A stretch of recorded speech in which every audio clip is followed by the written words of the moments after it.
Olá, pessoal! Sejam muito bem-vindos no podcast 1818. Hoje nós temos uma presença muito especial.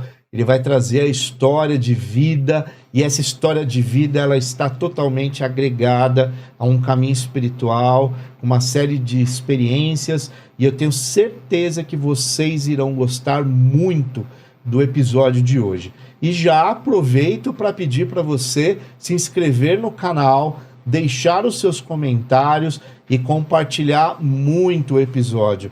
Eu sempre digo, o seu compartilhamento do programa sempre é muito relevante. Então vamos para mais um episódio do podcast 1818. Oi, pessoal, eu sou Ana Clara Lambert, eu espero que vocês estejam tendo uma boa semana. E hoje nosso convidado que está aqui com a gente é o Marco Antônio. Mas antes de passar para o convidado, eu queria agradecer ao Cláudio Palermo e a Angélica Palermo, que eles foram as pessoas que indicaram o convidado de hoje. Então é sempre pra gente muito legal quando um convidado, alguém que já veio aqui, indica, porque mostra mesmo o carinho deles pelo projeto, pelo programa. O Cláudio sempre comenta nos nossos vídeos, então muito obrigada também. E além de comentar, ele compartilha. Sim, então vale muito a pena assistir os episódios deles. E muito obrigada. Então, agora, Marco, você pode, por favor, se apresentar para o pessoal que está assistindo? Ok, boa noite a vocês. Obrigado pela oportunidade de estar aqui, né? Boa noite aos que estão acompanhando a gente aqui. Bem, meu nome é Marco Antônio Bernardino, eu tenho 56 anos, sou arquiteto e urbanista de formação e mais recentemente também sou psicanalista. Eu sou de São Caetano do Sul, atualmente eu moro em São Mateus, né? E sou uma pessoa que ao longo desses 56 anos tem trilhado um caminho como um ser humano comum, nada de especial, porém eu sempre falo que nós vamos aprimorando nossas percepções, né? E ora temos escolhas adequadas, ora não, ora acertamos e colhemos boas consequências, ora não acertamos e colhemos as consequências advindas disso. De qualquer maneira, assim, como eu até coloquei, né, no breve relato, eu me considero, acima de tudo, um caminhante, né, um aprendiz e um ser humano evoluindo. Né, se eu puder me definir de um modo resumido, são esses três aspectos que me definem. Um processo constante de evolução. Né? Constante, porque estavam falando de vida com a menina que estava aqui, né? E vida é movimento, e tudo em nós movimenta, tudo em torno de nós movimenta. Exatamente. Então... Agora, Marco, hoje você, um homem de 56 anos, né? Como eu, né? Também tenho quase 56, tenho 53. Somos de uma geração muito parecida, né? Que é o pessoal aí do final de 60 com 70. E nós tivemos e vivemos num mundo muito diferente, crescemos num mundo muito diferente de hoje. Haja vista a tecnologia, a rapidez de todas as coisas. Mas a sua infância na década de 70, como ela foi? Os seus pais, a sua família já era ligado à questão da espiritualidade? A influência veio do seu pai, da sua mãe, ou de ambos? Como é que foi essa infância na década de 70? Que para mim foi muito boa, foi um momento muito legal, assim, em termos de infância, né? Que era a rua, era brincar, era se divertir, era ter amigos ali na rua. Como é que foi isso dentro da sua espiritualidade? Bem, a minha infância foi por aí também, né? Nós moramos em São Mateus, como eu tinha dito, e eu me mudei para São Mateus em 1970, quando eu tinha 3 anos. Nasci em São Caetano, aí meu pai comprou uma casa neste bairro, lá chama Cidade Satélite Santa Bárbara, né? Fica no distrito de São Mateus, e com 3 anos, então, mudamos. E lá eu tive uma infância bem típica mesmo daquele tempo. Brinquedos, carrinho de rolemã, bicicleta. Bola, embora para futebol tenha 2 pés esquerdos, né? Mas deixa esse detalhe para lá. Então, até os 13 anos de idade, eu vivi uma infância assim, em parte gostosa, em grande parte gostosa. Porque onde nós moramos naquela época, tinha muito mato, tinha um córregozinho até nascentes de água, tinha uma olaria lá embaixo, onde eles fabricavam tijolos, nós pegávamos argila para fazer até trabalho de escola, que estudei até os 13 anos. Né? Sim, sim. Então, o bairro, naquela época, ele era um misto de um bairro contido na cidade grande, São Paulo, porém tinha umas características muito pertinentes ao interior. Tá. Até porque já é uma região que faz divisa com Mauá, né, Santo André, e naquele tempo havia uma mata muito densa lá, que até hoje tem lá o Parque do Carmo, a Mata do Carmo, parte da Mata Atlântica, né, Isso. original. Então nós tivemos eu tive, né, eu falo que também ela mora lá há muito tempo, tivemos uma infância muito gostosa, muito típica, né, então tudo convergia nisso. Bem, ok.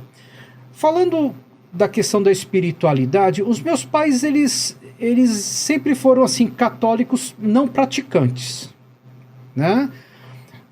O detalhe é assim, dentre muitos livros que haviam na minha casa, meu pai ele é formado em Química, tinha muitos livros, mas sempre tinha lá um Evangelho segundo o Espiritismo, embora católicos, não praticantes, né?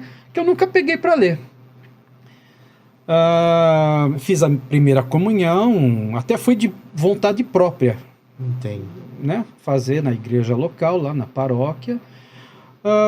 Eu sempre achava interessante essas questões de espiritualidade, começava a ouvir falar alguma coisa de paranormalidade, de disco voador, assim, às vezes na minha casa... e uns tios meus que gostavam desse tema, eles estavam conversando sobre isso. Revista UFO, né? Eu comecei a gostar mesmo desses assuntos quando eu comecei a ler a revista Planeta. Através de um chefe de escoteiro, que eu também fui escoteiro. Acho que faltou colocar aí, mas isso não é tão relevante.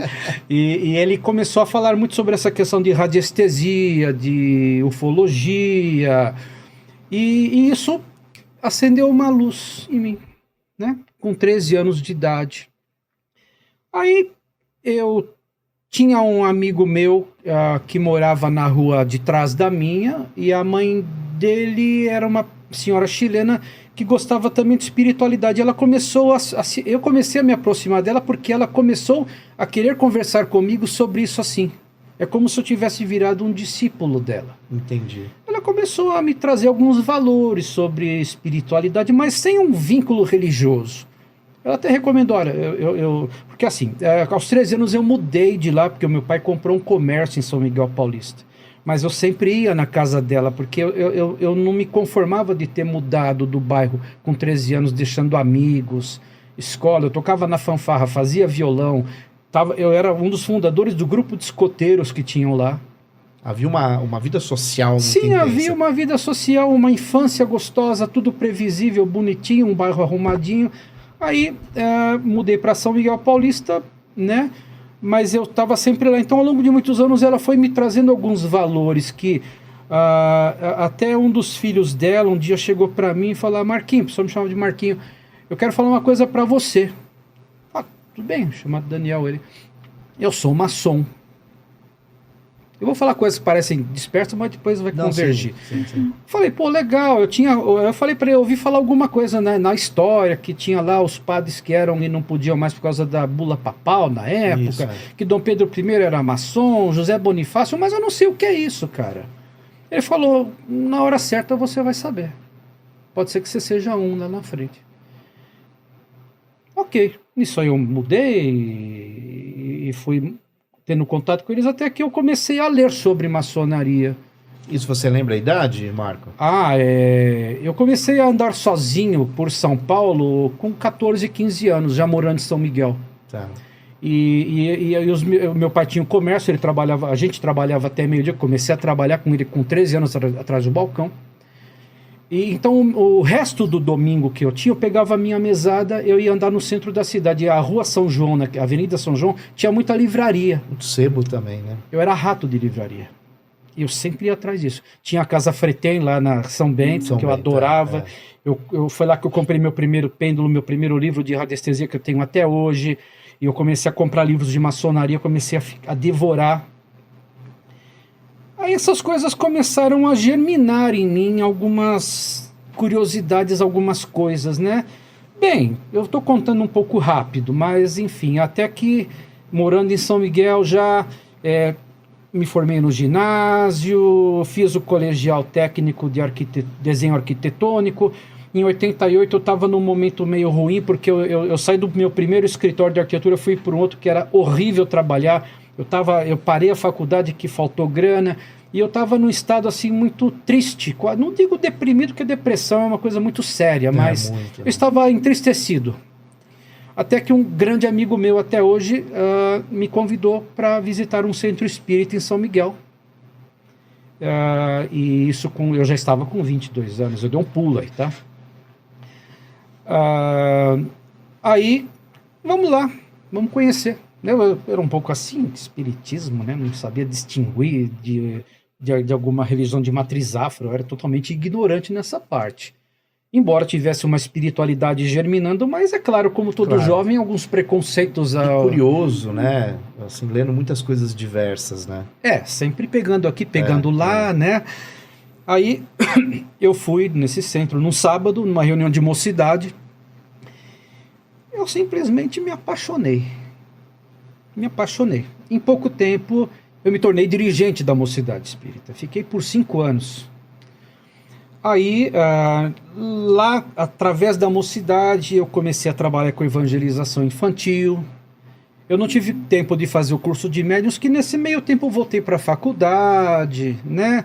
E também não sentia uma atração muito grande, embora sempre achei muito importante o conhecimento da mediunidade, do evangelho, dos preceitos espíritas. Mas por conta própria, eu devorei os livros de Kardec. Eu li todos os livros da codificação kardeciana, né? Claro que eu não decorei, mas os valores, os germes disso, para mim, pegaram muito fundo. O primeiro deles foi o Evangelho, não foi na ordem cronológica dos livros, depois o Livro dos Espíritos, né? E aí foi Gênesis, Céu e Inferno, Obras Póstumas, né? Outros livros de Chico Xavier, claro, sim, né? E outros tantos aí. Então o espiritismo para mim, vamos dizer assim, mais do que o espiritismo, o kardecismo para mim, os preceitos trazidos por Allan Kardec para mim, eles constituíram uma porta de compreensão para uma espiritualidade que então estava se consolidando em mim. Eu não tenho essas modalidades mediúnicas de evidência, incorporação, psicografia, não tenho.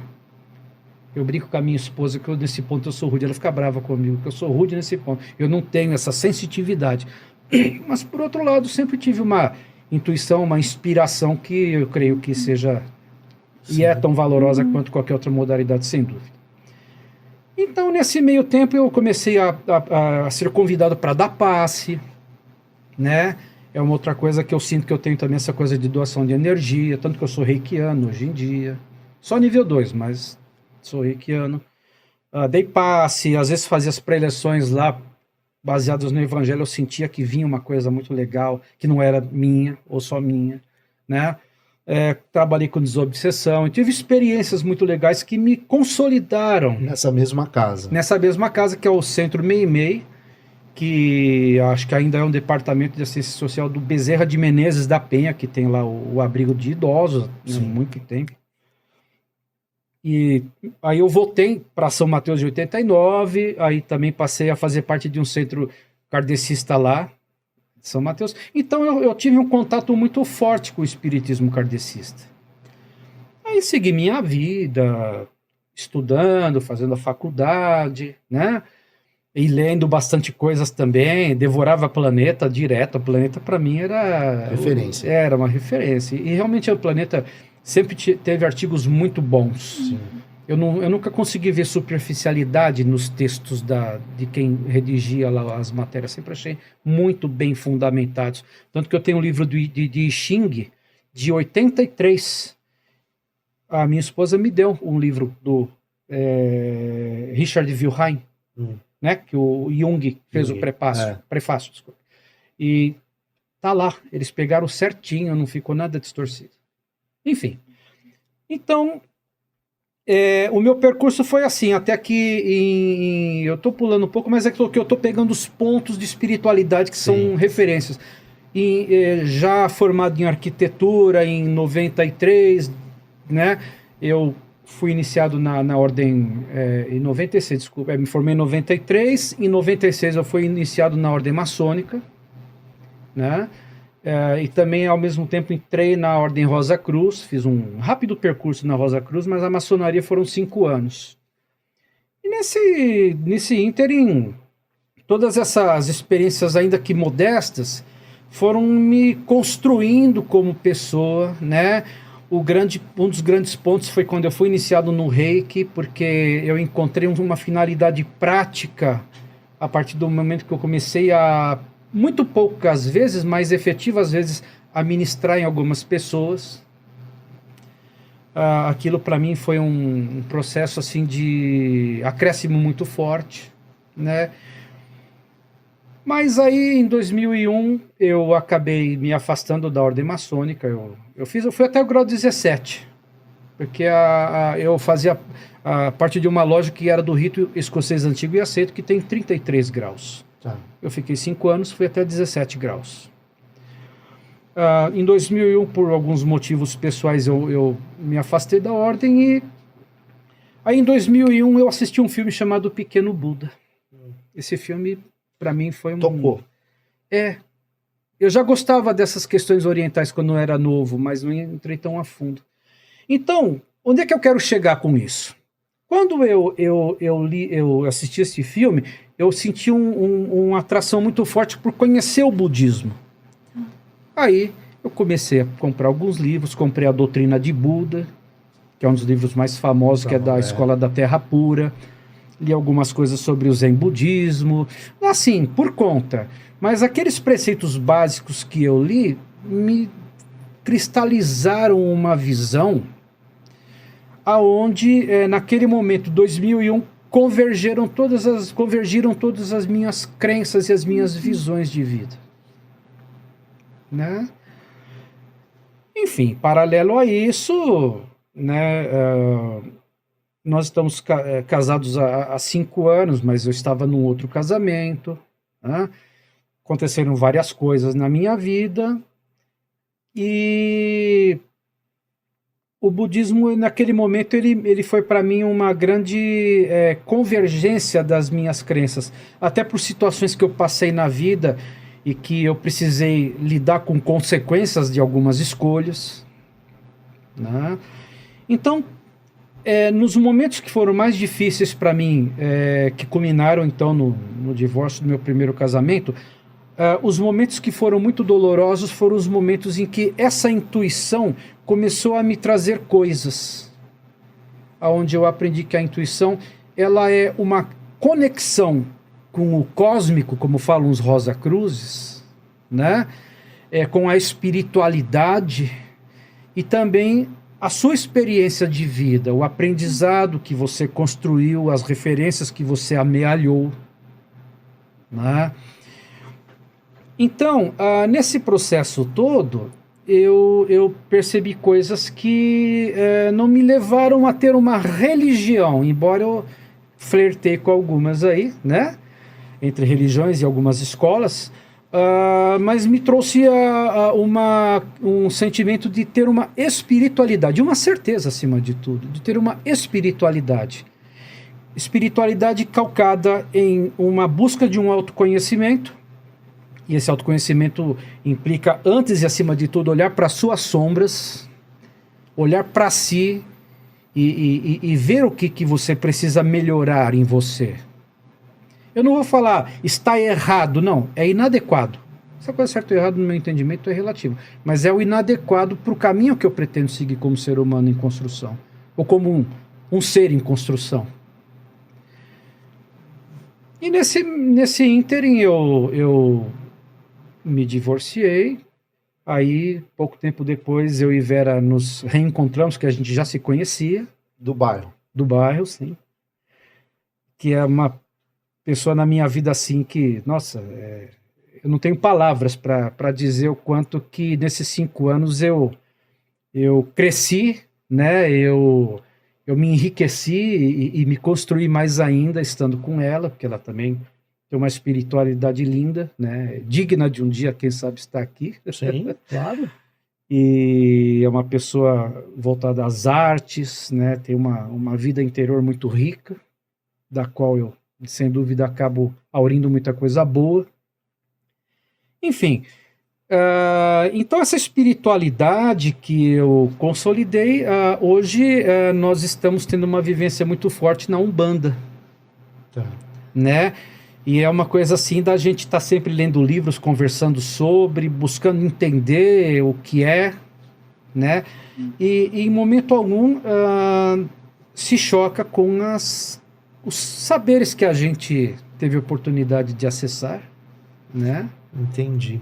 Eu costumo dizer, Marco, que eu sou historiador de formação, e aí depois eu fui indo para todas as áreas das humanidades, aí filosofia, depois sociologia, geografia, e essa é meu espaço profissional. E eu costumo dizer que eu sempre gostei muito de escutar histórias, né? Eu acho que a Ana Clara, no jornalismo, também tem um pouco desse feeling, né? Porque o jornalista, ele escuta histórias, né? Você E depois saber ouvir.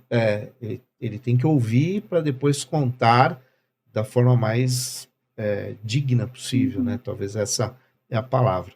E eu escutando a tua história e contextualizando aqui na minha cabeça, é uma história de muitas partes, não desprezando uma nem outra parte, mas a soma dessas partes é o momento que você está hoje. Sim. Né? Que é aquilo que, teoricamente, e não só na teoria, mas na prática, eu acho que é aquilo que todo ser humano busca de alguma forma, que é a sua inteireza. Exato. E sabendo que sempre temos que continuar buscando. Né? E você fala sobre consequências também, que é notório que em algum momento de nossas vidas a gente vai ter que sentar em uma mesa e colocar todas elas sobre a mesa e refletir sobre. Exato. Né? Isso eu acho que é uma prática humana que a gente também deve fazer. Então é muito bonita a tua história quando eu vejo o permitir. E às vezes a gente fica preso a determinados paradigmas e a gente não consegue sair e a gente fica... É o tal do... Eu gosto muito do Pink Floyd, o álbum The Wall. Os dois. E no The Wall, aquela coisa do muro, a gente vai construindo ao longo da vida, né? Exatamente. E a gente não consegue sair daquilo. E eu acho muito legal na tua história, eu acho que serve muito de exemplo para quem está assistindo o episódio, que é o se permitir experienciar. E você narra na sua história várias experiências, né? Com algumas religiões, com algumas escolas iniciáticas, com algumas filosofias, e diante disso, você compõe o marco de hoje. Então eu acho, primeiro, isso muito legal, eu acho que as pessoas têm que ser livres, né? Soltar os grilhões aí que a própria sociedade nos impõe. Com certeza. Né? E você sabe bem disso. Com certeza. Né? E impõe mesmo. Né? Não é a gente negar essa imposição, porque impõe. Né? São valores de status quo, valores estéticos, valores ligados à corpolatria, e algumas religiões também que acabam, né, cerceando o seu pensar. Gente, até muitas vezes a gente ouve a pessoa, eu cresci em religião X, eu tinha culpa de querer experimentar outras, eu tinha culpa de querer procurar outras coisas. Ou sentir, né? E o fato de você mudar ou você viver um período em cada uma, não significa que o que você sentiu naquele momento não fosse real. Nada vai invalidar aquele sentimento. Jamais. Então, isso que é muito legal, você saber que você... É a liberdade do ser humano, de procurar o conhecimento, procurar autoconhecimento. Então, isso é muito legal. E eu devo muito a meus pais esse aspecto, porque eles nunca impuseram religião nenhuma. Isso é um aspecto importante. Então, eu me senti livre para experimentar esses saberes. Não vou falar de religião, saberes. Saberes, Esses saberes. Visões. Sim, essas visões, e construir uma visão pessoal a partir desse material polimórfico, né? Multicor. Então eu devo a meus pais essa condição. Democrático, né? Democrático, sim. Então é isso. É uma construção que nós fazemos de nós próprios. E não só a letra fria da teoria ou da doutrina, e também não só numa prática sem uma certa doutrina, porque uma coisa sem outra fica cega, fica vazia, fica superficial. Mas na minha trajetória pessoal, e que não é diferente da de ninguém, cada um na sua forma, da sua maneira, mas com os erros e acertos, e com a capacidade, o aprendizado de lidar com as consequências, sejam boas ou não, eu fui me construindo como pessoa, né? E nessa construção convergi nessa idade onde o Jung vai falar, né, da autorrealização ou da metanoia, que é aquele momento que a gente para e começa a repensar, começa a olhar para trás e pensar assim, e aí, né? O que eu preciso mudar em mim? Eu tenho uma curiosidade, e isso é uma curiosidade praticamente universal, assim, não é uma curiosidade específica à sua história, mas a minha profissão, ela tem uma relação muito profunda com questões que eu acredito, de cunho social, político, mas acima de tudo um despertar aos 9 anos, quando eu peço para meu pai um livro de arqueologia, sou filho de militar, e meu pai traz um livro, e naquele livro tem um capítulo sobre a civilização maia. Pronto. Defini minha profissão ali. Então tem coisas que não se explicam. Você acha que a arquitetura tem uma relação com a sua espiritualidade? Com toda certeza, porque, veja, né? Eu vou pegar um exemplo. Os egípcios que construíram aquelas pirâmides. Sensacional. E diversos povos, como você mesmo falou, dos maias, dos astecas. Incas, sim.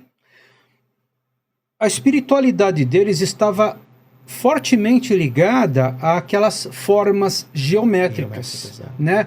Por que o ser humano, por instinto, criou tantos templos de diversas formas, cujas formas e cujos espaços sempre remetiam a uma ascensão e a uma elevação espiritual no final de tudo, né? Então a arquitetura, ela é, vamos dizer assim, a ciência de construir as formas conforme as necessidades humanas.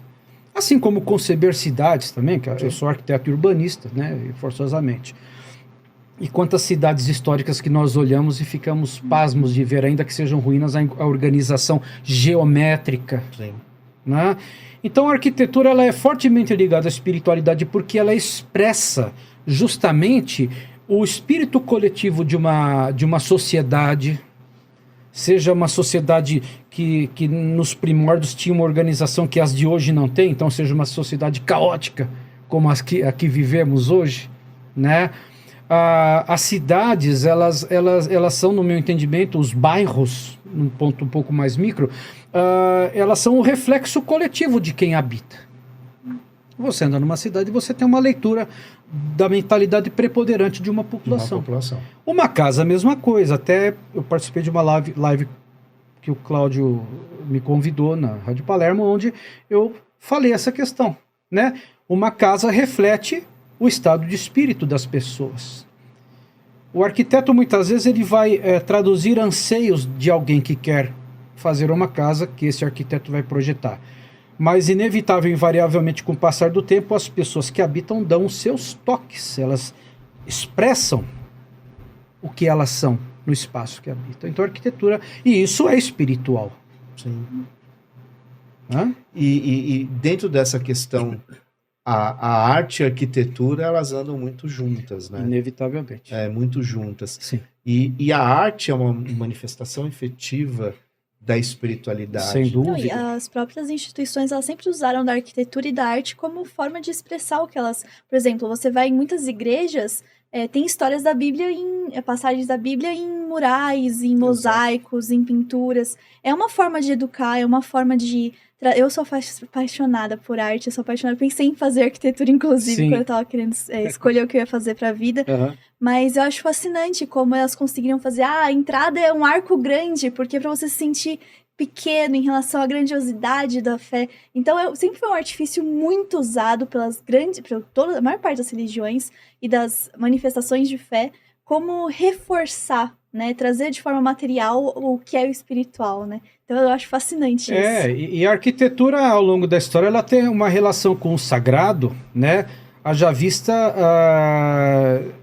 A gente fala, vou trazer de novo o tema da maçonaria só para uma finalidade ilustrativa. Perguntar a conexão para você então, entre a geometria, a maçonaria. Sim.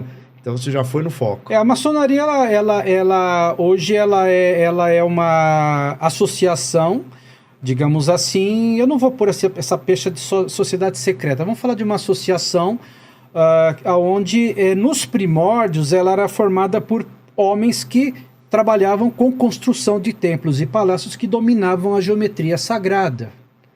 Portanto, dominavam a geometria. E esse conhecimento da geometria sagrada, ele é intimamente ligado com os processos de circulação de energia. Na China tem o Feng Shui, que lida com isso. Então, é uma coisa inerente ao espírito humano. Essa relação de forma, espaço e energia. Sim. Então, o que acontece? A arquitetura nos primórdios, ela tinha essa preocupação de criar espaços que trouxessem sentimentos aos seres humanos que lá adentravam. Fossem reis que habitassem em seus palácios, fossem fiéis que entrassem nos seus templos, sejam islâmicos, cristãos e etc, etc e tal. Né? Então, a maçonaria, ela foi durante um tempo primitiva, também passou pela fase operativa, que até então era uma corporação de obreiros. Alguns falavam guildas. Né? Até que, com o avanço da modernidade, ela começou a se tornar uma instituição de caráter assim, social, que começou a admitir ainda homens que não fossem ligados à construção, mas que eram pessoas influentes na sociedade. Por isso que a gente fala, tem o termo antigo e aceito, os maçons antigos e os aceitos, que eram os não ligados à construção. Né? Mas a simbologia maçônica, ela tem toda uma ligação com a construção. O compasso esquadro, a colher de pedreiro, a gente chama de trolha, né? O prumo, o nível. Tem uma relação direta. E isso, né, voltando ao que você ia perguntar, dando spoiler já adiantando, ela é toda uma simbologia da construção da pessoa humana, que hoje a gente tem a maçonaria feminina, né? Então vamos falar assim, a construção do ser humano, acima de tudo, é o autoburilamento, o autoaprimoramento, que é simbolizado, são desses instrumentos. Sim. Né? Mas que, acima de tudo, se remetem à construção do ser humano pleno e cada vez melhor, enfim. Claro. Usando uma metáfora, uma rocha bruta que vai sendo lapidada gradativamente, né, ao longo da vida, né, para se transformar numa obra, né? Sim. Uma obra prima. Uma pedra regular que caiba no grande edifício social, né? Exatamente. Pelo menos no contexto maçônico. Né? Exatamente. Agora, Marco, hoje você profissional da área da arquitetura e com uma vasta caminhada, né, espiritual, buscando muito conhecimento, e de repente você hoje é psicanalista. E você exerce a profissão. Como que isso aconteceu na sua vida? E também, é claro, a conexão com a espiritualidade, né? Porque nada é por acaso, né? Isso é um aprendizado que a gente tem que ter. Sem dúvida. Nada por acaso nessa vida. Não há né? acaso. Não há, né? Então, conta para nós um pouco como é que foi esse momento da sua vida. Bem, na minha vida, ao longo da minha vida, sempre aconteceu, e aí, reforçando que não há acaso, em diversos momentos algumas pessoas chegavam até mim e se abriam para mim, confidenciavam coisas de si para mim. Eu, no princípio... Naturalizava. Ficava um pouco chocado, mas também recebia com naturalidade, ok. e em diversos momentos da minha vida. E aí no espiritismo muitas vezes vinha um jovem conversar comigo, vinha um adulto conversar comigo porque ele precisava ser ouvido, simplesmente. E eu escutava, em alguns momentos falava alguma coisa, mas não tinha tanta experiência de vida. E na faculdade de arquitetura, eu conheci algumas pessoas da área do curso de psicologia e comecei a perceber uma coisa muito legal dessa coisa de escutar, de conversar, de falar o que era importante falar. Então, em resumo, eu sempre acontecia de eu escutar pessoas. Ainda que, né, até hoje eu estou aprendendo a escutar como se deve às pessoas, mas, enfim. E eu percebia uma relação muito interessante no aspecto psíquico com o aspecto espacial. Tanto que hoje fala-se TCC, mas quando eu estava terminando era TGI, Trabalho de Graduação Interdisciplinar, eu chegava para os meus orientadores e falava que eu criava espaços assim que levava em conta o aspecto psicossocial, comportamental. O professor ria. Ele falava, mas isso é coisa de psicologia. Eu falei, sim, é. Embora eu não entenda de psicologia, mas eu sinto que tem essa relação do ser humano com o espaço habitado, seja construído, seja um espaço aberto, uma cidade, um bairro. Isso ficou, né? Aí, ok, aí me formei em arquitetura e no meu trabalho de arquitetura eu sempre escutei muitas pessoas, sempre conversava. Eu falo que na área da arquitetura exercida, o que eu mais gosto é conversar com as pessoas, lidar com gente. Até para você entender o que ela quer, né? É preciso pegar a essência da pessoa, né? Escutar, escutar, traduzir, né? Trazer os estudos até que se convirjam num consenso, né? É um processo. Enfim, e à medida que eu fui amadurecendo, eu fui sentindo a importância de escutar pessoas, até que em 2018 eu me tornei voluntário do CVV. Atuei por 1 ano e 2 meses. Eu só sei porque eu comecei a estudar psicanálise. Então, foi nascendo em mim, ou melhor, foi crescendo em mim esse germen, além da vocação de arquiteto, mas essa vocação que sempre esteve lá de ouvir as pessoas. E eu aprendi que essa escuta, sem um direcionamento, sem querer dar conselho, sem querer ensinar nada, essa escuta para a pessoa era boa porque ela se escutava. E aí o processo de cura também. Exato. Então, eu não consigo ver e viver uma coisa dessa sem ver a espiritualidade. Até porque eu exerço a minha espiritualidade no mundo material. Sim. Né? Procurando sempre agir com ética, dentro dos valores que eu entendo ser adequados. E essa coisa de escutar pessoas tem uma espiritualidade imensa. Por mais que quando eu estou lá como um psicanalista, eu não vou misturar com espiritualidade, até como a Angélica falou quando esteve aqui. Não misturar as questões espirituais com a psicanálise, porque a psicanálise em alguns momentos você parece ser um ateu. E ela falou isso e é um fato. Então, mas o fato de eu estar lá me doando para aquela pessoa, né? Sendo como Lacan falava, um ego auxiliar para aquela pessoa, isso tem uma espiritualidade imensa, mesmo que eu não vou lá dar um passe, eu não vou lá receber um guia para falar o que a pessoa precisa ouvir. Ela vai se ouvir, ela é o próprio guia dela, e ela se cura pela narrativa. Então é aí que a conta, digamos assim, fecha ou converge. Então, eu não consigo hoje, como eu nunca consegui distinguir o meu tempo de trabalho com um tempo de folga, por mais que hoje eu separe bem as coisas, mas eu também não consigo distinguir um limite entre o arquiteto e o psicanalista. Até porque é a mesma pessoa, né? É a mesma pessoa. É a mesma pessoa com valores, com visões, perspectivas, né? Sonhos.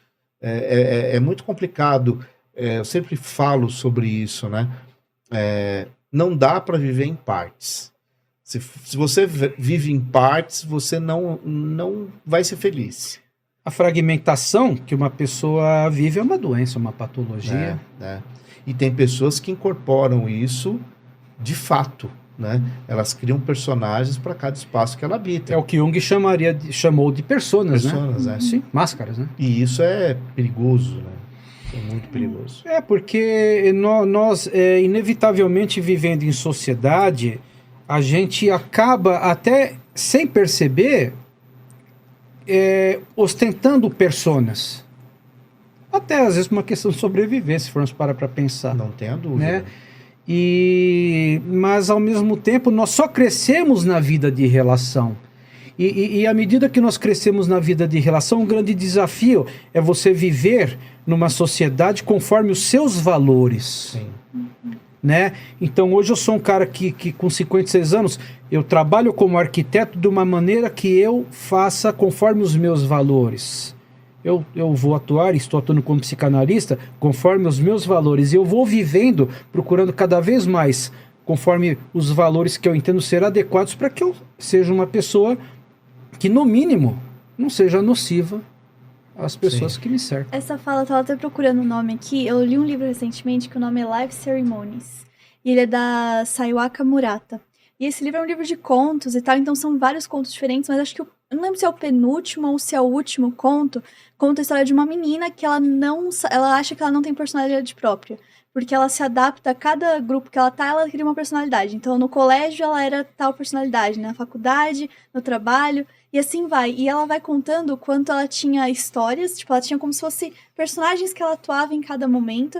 E aí, o ápice desse conto é quando ela vai se casar. Vai ser o casamento dela, e ela não sabe que personalidade que ela vai ter que ter, porque vão ter pessoas de de vários momentos, de vários ciclos e vários momentos da vida dela, e ela não sabe, e agora, quem eu sou?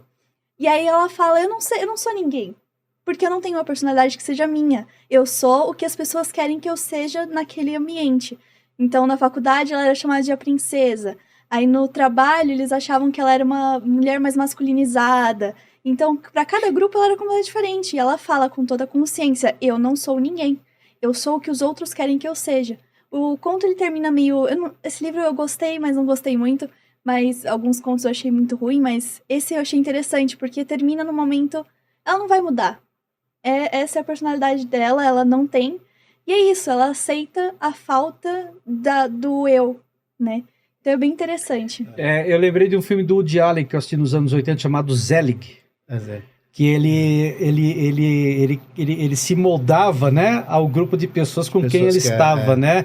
E é uma questão que vem muito ao encontro disso, né? Daquela coisa que a pessoa ela se molda para poder ter um pertencimento, né? E uma das coisas que na psicanálise ocorre muito é quando a pessoa em análise faz o seu percurso, que você começa a tirar aquelas cascas egóicas da pessoa para que ela se destrua e se reconstrua na essência dela, né? Jacques Lacan traz isso em um dos seus seminários, né? É quando ele passa pelo estágio do espelho, que aquela criança antes de nascer ela já está sendo construída pelos pais muitas vezes. Isso. É muito interessante tudo isso, porque a necessidade de aceitação leva o indivíduo a fazer loucuras. Sim. E a gente sabe disso, né? E isso entre os jovens, entre os adolescentes e também entre os adultos, né? O adulto não está isento disso. E como isso faz mal, né? E como isso produz crises e às vezes, aí sim, depressão, síndromes, porque quando você não se conhece, aí eu acho que a espiritualidade, uma das questões mais importantes de construir uma espiritualidade é o processo de autoconhecimento. Sim. E quem constrói várias facetas está muito longe do autoconhecimento, né? Porque você conhece personagens e como sobreviver com esse personagem em cada espaço geográfico ou espaço social. E hoje, eu acho que isso está muito intenso, né? Não que outrora não existisse, mas hoje está muito intenso, porque por mais que se discuta a questão do bullying, que se discuta a questão do bullying hoje pela internet, que até existem algumas regulamentações que estão aí avançando, as pessoas estão muito expostas, né? Sim. E essa ampla exposição, ela também leva a pessoa a ser um personagem no Instagram, um personagem no Facebook, um personagem no WhatsApp, e quem é de fato aquele indivíduo. E ao mesmo tempo, o que acontece, Marcelo? Está se fomentando um narcisismo muito forte. A selfie, né? Exato. Então, junto com isso que você colocou, esse narcisismo ele está se tornando epidêmico. Já é epidêmico. As pessoas precisam aparecer. As pessoas precisam ostentar algo. Né? E as pessoas estão se perdendo de si. Elas estão se desconectando de um contexto humano presencial para ficar virtual, ficar né, nas redes sociais. E onde é que fica o espírito nisso, a espiritualidade nisso? E a pandemia colaborou muito para esse virtual, né? Porque intensificou as relações. Né? Você pega... Inclusive foi provado, a educação foi uma das áreas, como várias áreas, que mais foi afetada pela pandemia, porque o que é a escola, a não ser uma experiência social profunda, desde a mais tenra idade? Nós só crescemos na vida de relação. Então. Não? E lá que você vai ter os primeiros conflitos, os seus amigos, suas amigas, as suas decepções, a sua nota 0, às vezes, porque também mostra um pouco de como é a vida. Exato. Né? Que não é só 10 que você vai ganhar a vida inteira. Então, essa relação humana, ela é preponderante na nosso processo de autoconhecimento. Não somos ilhas, afinal de contas, né? Não tem. Exato. Nós somos ser social. Sim. Né? E esse conto, né? Essa citação que você faz, mais o filme, eu acho que eles se completam, sim, por isso que eles vão ao encontro um do outro, porque mostra muito da nossa sociedade hoje, né? E como nós temos que diminuir distâncias, né? Porque o que acontece, né? Eu gosto muito de um termo que eu ouço algumas pessoas falarem, construir pontes. Pontes, né? A última menção que eu vi foi no livro do Cláudio Tebas, Ser Bom Não É Ser Bonzinho, que ele traz sobre a ótica da comunicação não violenta. Ele tem um capítulo que fala da construção de pontes. Porque as pessoas na sociedade estão construindo muros entre si. Bolhas, muros, né? Eu, como palestrante, eu já ministrei palestras virtuais, né? Inevitavelmente. Inclusive, durante a pandemia, eu ministrei algumas virtuais. Sim. E a gente perde uma coisa muito, mas muito relevante, que é o olhar. Quando você eu estou na minha aula, quando eu estou na minha palestra, eu olho para as pessoas, eu sinto as pessoas. Porque há uma relação de troca. Exato. Você percebe na expressão se a pessoa, como ela está recebendo aquela informação, como ela está escutando aquilo, como aquilo está sendo introjetado, como que ela está até incomodada às vezes. O corpo fala, né? Então, essa relação, por isso que a minha preferência é sempre no presencial. Sem dúvida. Né? Porque essa relação, ela transforma o momento, né? Ela transforma, ela edifica. Exatamente. Né? Inclusive, eu falo aqui, em mais de 32 anos de sala de aula, eu me emocionei várias vezes ministrando aula. E no virtual é muito difícil chegar nesse ápice. Porque tem a troca energética, né? Eu acredito muito nesse aspecto humano. Sim, esse último ano aí, de agosto a setembro, eu ministrei vários cursos de brigada de incêndio, porque dentro da arquitetura eu sou engenheiro de segurança do trabalho também. Tá. E é uma experiência tão rica quando você está lá diante de 50 pessoas, passando um conteúdo que, por um lado, é corriqueiro, mas a espiritualidade está lá, né? A minha espiritualidade e certamente a de cada um, de alguns. E essa troca energética, eu tive a oportunidade de dar outras aulas também. Eu dei aula de desenho, eu dei aula de violão durante um tempo.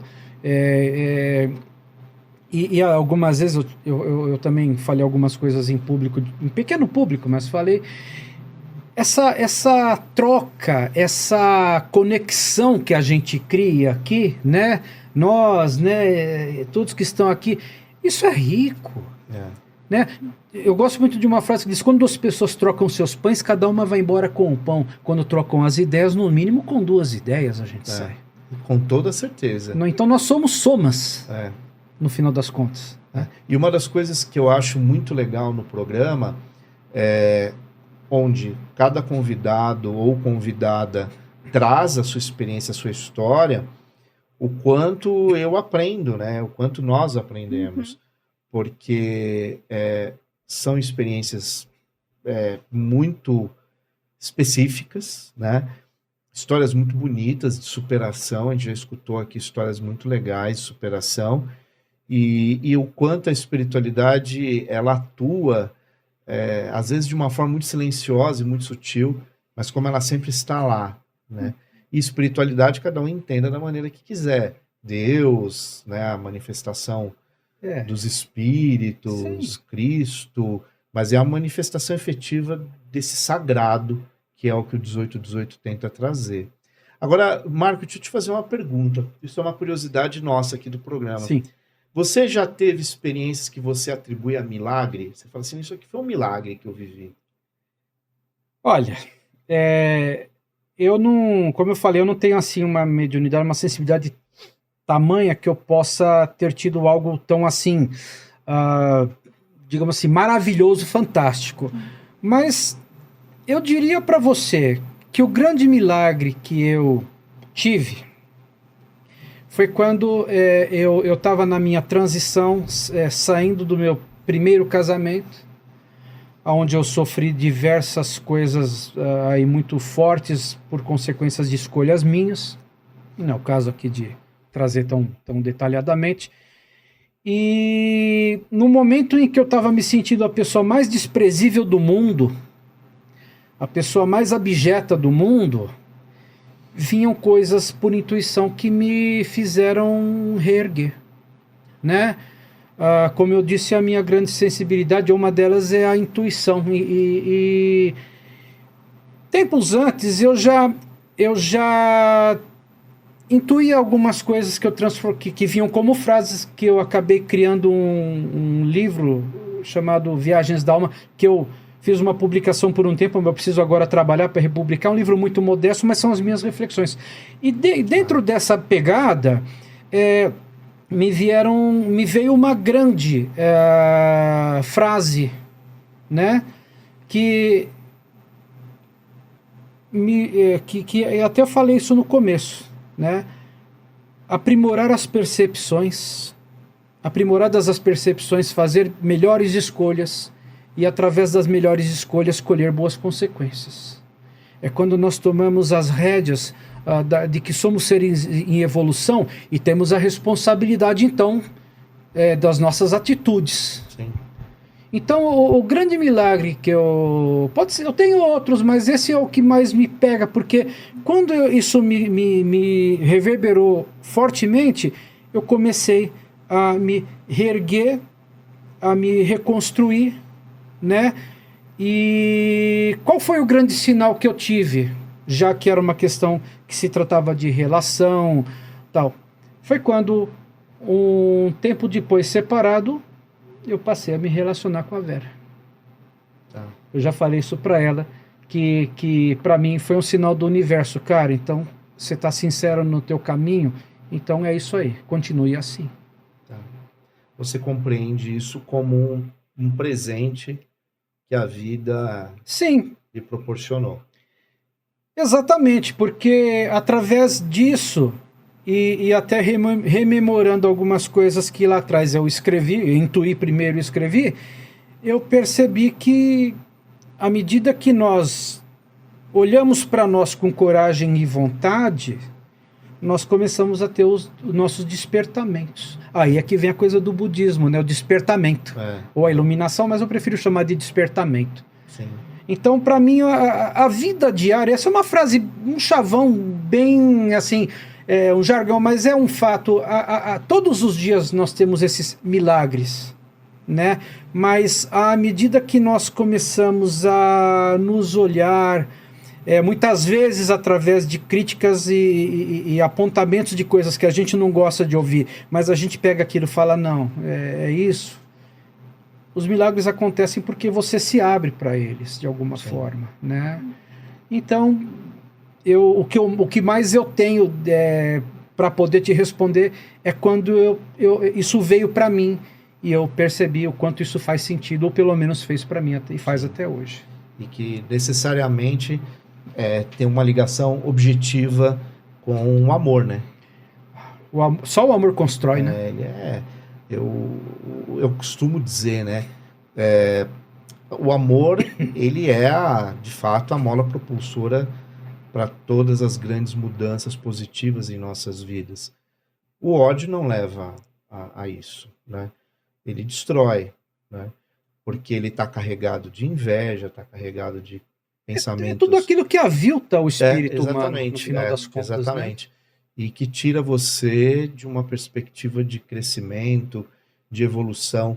Então, não tem porquê a gente deixar o pêndulo ir para o lado do ódio, né? A gente tem que manter... na medida do possível. A nossa evolução espiritual, ela ao longo dos anos, ela foi referenciada com várias alegorias. E uma alegoria que eu gosto muito, que é do hermetismo, tá lá no livro do Caibalion, fala que à medida que nós não temos um autocontrole, nós somos aquele pêndulo que oscila. A gente tem que estar no eixo do pêndulo, né? No meio. Tá oscilando, mas eu tô lá, no meu eixo, centrado. Né? E esse livro do Hermes Trismegisto, ele já foi citado aqui mais de uma vez. Ele é fantástico. Né, você tem os 7 princípios, né? Sim. Herméticos, e são sensacionais, porque você consegue trazer de cada um deles, você traz efetivamente para experiências vividas. Sim. Né? E eu gosto muito do mentalismo. O mentalismo, eu acho que é um princípio muito importante. Correspondência também, que tem até a ver com a sincronicidade, mas eu acho que ele nos completa muito, não só teoricamente, mas do ponto de vista prático também, né? Porque quando eu li esse livro, aqui não vai nenhuma postura prepotente, mas eu senti, puxa, mas isso bate com tudo que eu venho percebendo ao longo da minha vida, né? Sim, né? É a vida de construção. Você deve ter lido ainda o da Capinha Verde, né? Eu tenho da Pensamento, Capinha Verde. Capinha Verde. Eu tenho vários livros da Pensamento. Tem capas um pouco diferentes agora, mas os mais antigos da Capinha com textura, Verde. né? Com textura, isso mesmo. Uma capinha. Você tem que até tomar cuidado para ela não ficar com orelha. Né? Exatamente. Mas é isso. Agora, Marco, para você... infelizmente já estamos caminhando, a nossa ampulheta de 1 hora aqui. Que pena. Ela nos indica o tempo, né? Sim. Mas o que é comum para nós perguntarmos aqui no podcast é a tua concepção de Deus e tempo. Então, para o Marco, o que é Deus e tempo? Eu sou mais um a fechar com Kardec, né? Causa primeira de todas as coisas, suprema inteligência. Aí Marco falando a partir disso, a fonte criadora. Eu não concebo um Deus macho, antropomorfizado, que atende a conveniências de tal ou qual povo, até como a Bíblia traz, com todo respeito à Bíblia. Sim. Mas é uma fonte criadora que tudo cria, que tudo sustenta e tudo transforma. Muitas vezes pela destruição, que para nós pode ser horrível, mas é o que faz evoluir, né? Então é isso para mim, a fonte criadora. Eu me refiro à fonte criadora. E o tempo para mim tem-se aquele tempo Cronos e o Kairos, né? O tempo, digamos assim, relogístico, aquele que nos move. Linear. E aquele tempo conceitual, abstrato. Filosófico. E tudo aquilo que sai de um plano material e aprisionador, digamos assim.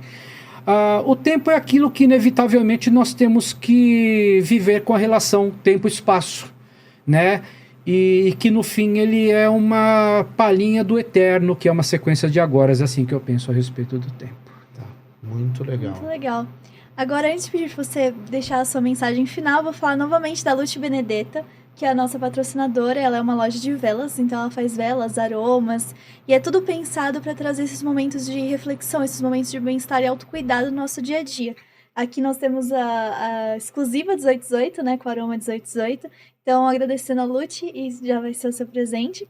E, é claro, para quem gosta de meditar, para quem gosta de escutar uma música. Consegue preparar o espaço, Exatamente. Assim. E o aroma, Marco, você vai ver, é muito bom. E isso é um presente para você, sua família. Vera, é isso? Sim. Para Vera. Adoramos velas, inclusive. Acender essa vela com aroma. E as da Lute eu recomendo, são muito boas. São Essa boas última mesmo. coleção dos 4 elementos Muito obrigado. tá muito boa. Muito obrigado. E vale a pena conferir, né, o site. É tudo feito com cera vegetal, então é pensado também para o meio ambiente, né? Essa cera de coco, então é tudo pensado nisso também. Eu vou até indicar o Instagram da Lute Benedetta. Que é @lutebenedetta.home. Isso. E também vou indicar o Instagram do Bacarim. Que é @Bacarim English School. Tem os links tudo aqui embaixo também. Isso. E aí vale a pena acompanhar, porque é uma escola de inglês também muito bom, muito legal.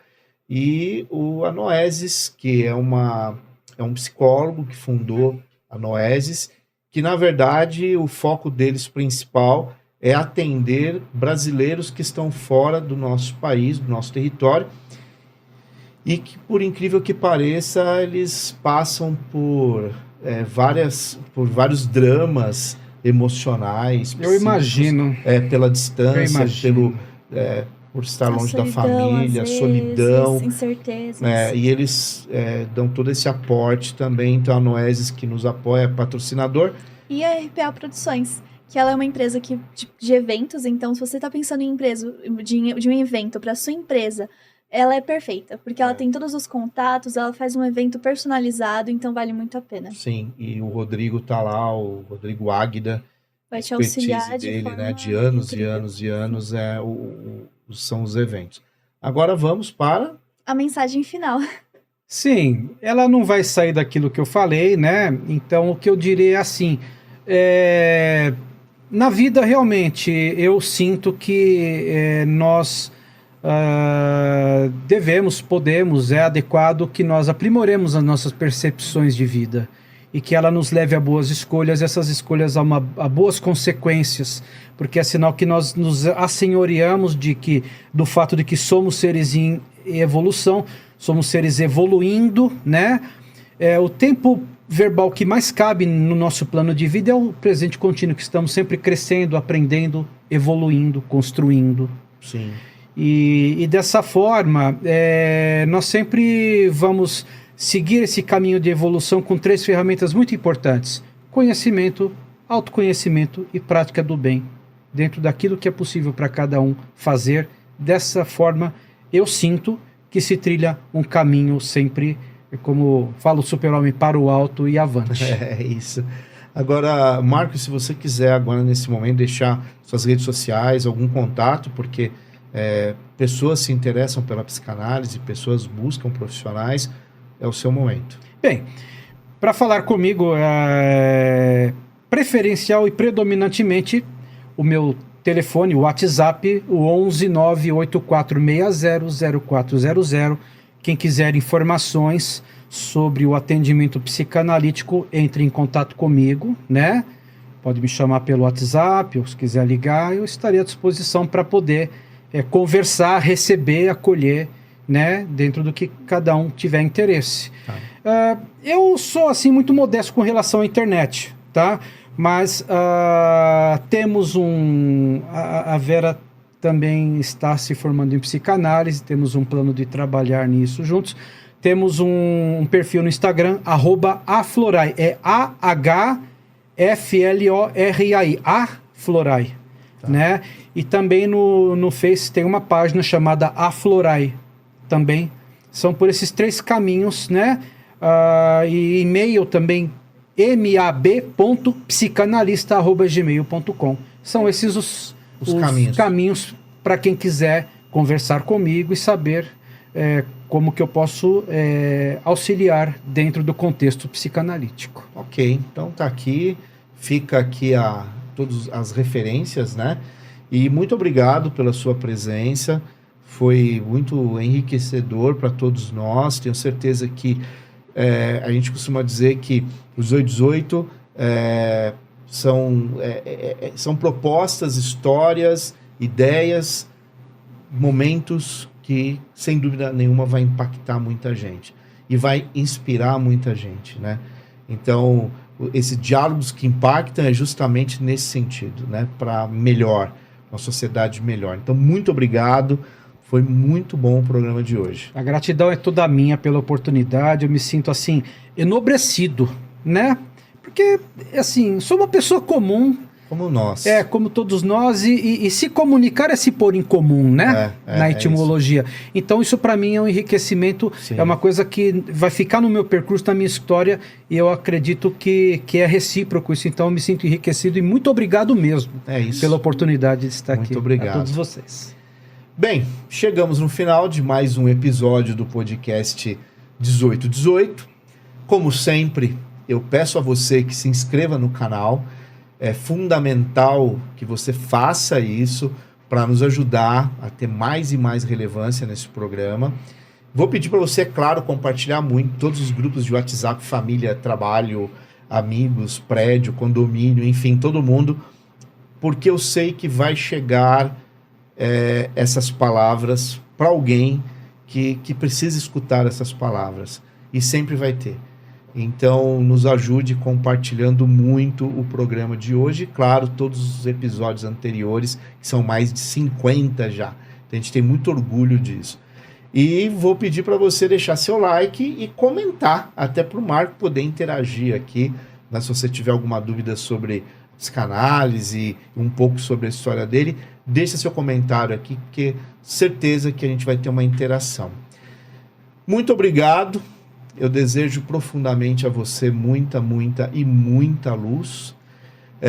Um grande abraço do amigo Marcelo Lambert e até o próximo episódio.